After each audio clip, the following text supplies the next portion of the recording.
아래는 최근 미 캘리포니아 로스엘토스 하인즈 프레스 신문에 기록된 내용으로 한국전쟁 기간 중 UFO와 조우한 당시 미공군 조종사의 증언을 소개한 것이다. 한국전쟁이 한창이던 1952년 5월 26일에 미공군 소속의 F-94 전투기 스타파이어기가 북한 상공에서 UFO와 갑자기 조우한 후 그것을 추격해간 사건이 있었다. 이 사건은 지상의 레이더 관찰자와 공군 조종사 두 사람이 동시에 증언한 사안으로 기록되었고, 미공군의 UFO 조사 프로젝트였던 블루북 프로젝트에도 52쪽과 85쪽에서 언급되고 있다. 한국전쟁 당시 UFO 출현 사건은 잦았고, 특히 미 공군의 공식 보고된 사례만 30사건에 달한다. 마틴이라는 닉네임을 쓴 예비역 미 공군 장교는 한국전쟁 정전 후 당시 UFO 조우 보고서를 미국 내 민간 UFO 단체에 제시했다. 이 보고서에는 당시 미공군 조종사의 실제 이름은 보안상 삭제되어 있었다. 아래는 당시 목격자인 조종사의 증언 내용이다. 1952년 공군기지에 있던 중 새벽에 갑자기 사령실에서 정체불명의 비행체가 나타났으니 출격해 조사하라는 출동명령을 받았다. UFO 출현은 판문점과 북한에서 집중됐다. 그런데도 그런 역사가 있기나 했냐고 말하는 이 땅에 지식인들이 있다. 시간은 새벽 3시 20분경으로 나와 또 한 대의 공군기가 즉시 출동했다. 우리가 고도 25,000피트 상공에서 날고 있는 동안 우리는 눈부신 광채를 드러내는 미확인 비행물체가 시야에 들어왔다. 우리는 당시 이 알 수 없는 항공기가 적기에 미그기가 아님을 직감했다. 이 발광하는 정체불명의 비행체에 대해 레이더 기지에 계속해서 보고했다.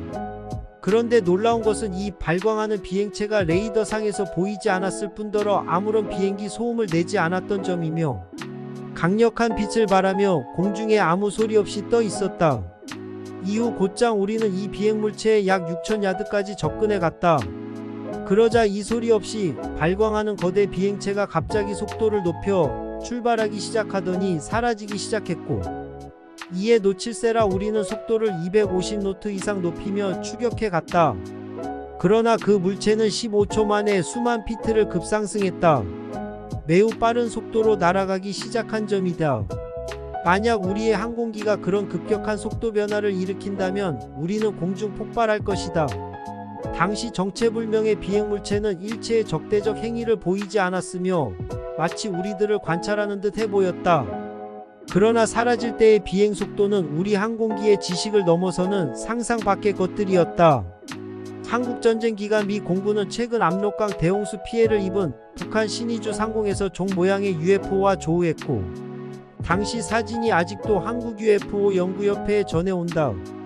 외부 소식을 차단하고 폐쇄적인 사회인 북한은 1990년대 초반까지도 평양에 위치한 인민대학습당에서 UFO나 외계인 관련한 강의나 책들이 있었던 것으로 탈북민들의 증언은 전한다. 그러나 90년대 중반 이후 김씨 일가의 우상화에 반대되는 인간보다 우월한 존재인 외계인과 외계우주선 UFO에 대한 강의가 반인민, 반혁명적인 사상으로 배격 대상이 되면서 해당 강의를 하던 대학 교수와 강사들은 정치범 수용소로, 그 가족 친척들까지 연좌제로 모두 끌려가 비참하게 죽었다고 한다. 이후 북한은 고난의 행군 시기로 굶주림과 기아로 300만 명 이상이 사망했고, 주민의 고통은 극에 달해 탈북자들의 수가 기하급수적으로 늘고 있다. 그들 가운데 일부 주민들은 북한 내 핵 관련 시설에 나타난 기이한 불덩어리와 도깨비, 불, 귀신불을 목격한 사례가 일부 전해지고 있으나 UFO나 UAP에 대한 개념 자체가 없는 북한에서 이러한 소수 탈북민들의 목격 증언도 상당히 드문 편인 것이 사실이다. 심지어는 북한의 핵실험이 연이어 벌어진 함경북도 지역에서는 방사능으로 생긴 기형아의 낙태와 유산, 방사능 피폭 증상마저도 귀신병으로 몰아가고 있다는 탈북민들의 증언이 많다. 지난 문재양 정권 시기 문씨가 북한 독재자 김씨와 9.19 군사합의를 하던 시기 우리 UFO 연구 카페는 엄청난 정부의 탄압에 시달려야 했다. 다음넷과 네이버 포털 연구 카페에 실린 평양 UFO 관련 기사는 운영자도 모르게 무차별 삭제됐고, 다음 넷의 경우 갑작스런 실명제 시행으로 회원수가 1만 명 이상 사라졌다. 이에 대한 설명과 해명이 전무했다. 이후에도 지인을 통해 당시 문재양 정부가 UFO 관련 기사를 연재하며 그냥 두지 않겠다는 반협박질을 해와 충격을 먹었다. 연이은 사건을 통해 우리 연구소 카페는 대한민국의 진보좌파 정부가 UFO와 UAP 분야를 극도로 혐오하는 세력임을 절실하게 깨달았다. 북한의 전주 김씨 독재자들의 우상화에 반대되는 우월한 UFO나 외계인의 존재는 있어서는 안 되는 부르조아 반사회주의 반동 세력들이라는 김정은의 지시 때문이었을까? 한국의 UFO 분야에도 자칭 진보좌파 민주투사들이 많은 것으로 안다. 주요 관심층이 50대이기 때문이다. MZ세대 관심 자체가 없다. 하지만 1년에 우리 카페에서 벌어진 사태를 보고 다시금 생각해 보셨으면 한다. 1950년 북한이 가짜 김일성이 벌인 6.25 남침 전쟁으로 발생된 한국전쟁 기간 미국 육군은 강원도 철원 지역에서 UFO와 인류 최초의 전투를 벌였다.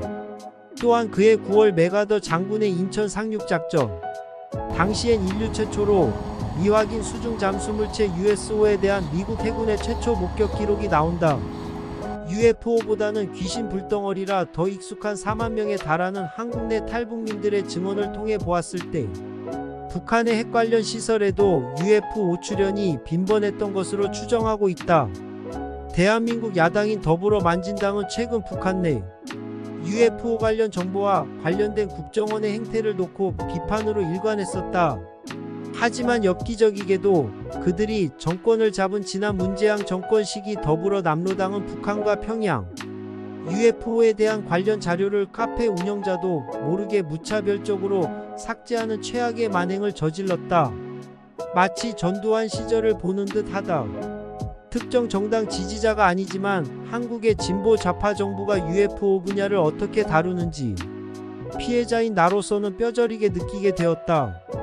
미 공군의 UFO 관련 역사 기록인 블루북 프로젝트에도 기록되어 있는 북한 지역 상공의 UFO 관련 정보를 왜 통제하려 드는 걸까? 툭하면 국민민주 인권 자주 진보 노동을 외치는 작자들이 아무리 생각해도 이해할 수 없다. 대한민국은 표현의 자유가 보장된 나라이다. UFO 외계 연구소